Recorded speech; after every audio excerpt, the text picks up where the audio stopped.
Act 2, Scene 1. In this scene, set at Macbeth's castle, Banquo and his son Fleance are walking through the courtyard at night, discussing the darkness and strange dreams that Banquo has experienced.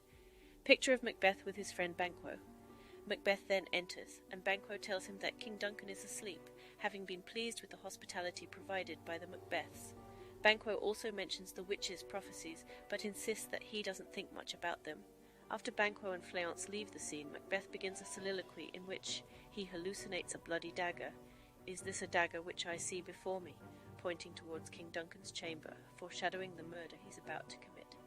Lexis, or words such as fatal vision and false creation, are used, which link to the idea of hallucination. Macbeth is doubtful in this scene and is having second thoughts about killing King Duncan after the stage direction. A bell rings. It is almost as if he sees this as a confirmation to commit the crime. For the audience, the sound of the bell would create an ominous feel. Act 2, Scene 2. Following the murder of King Duncan, Lady Macbeth waits anxiously for her husband to return. She reveals that she had drugged the guards outside Duncan's chamber.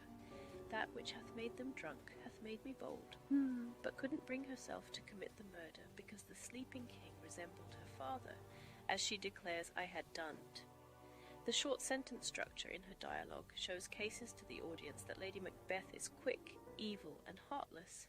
As the scene progresses, Macbeth enters the scene, visibly shaken by his actions. He tells Lady Macbeth that he has killed Duncan and is filled with guilt and regret.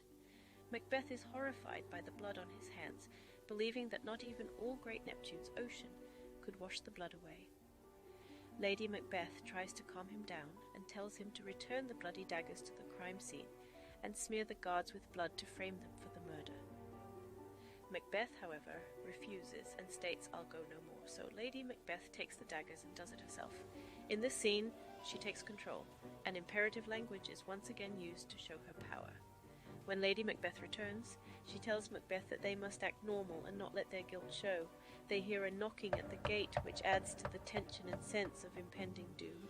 It links to the idea of death knocking at their door, and is the start of the downfall of both Macbeth and his wife.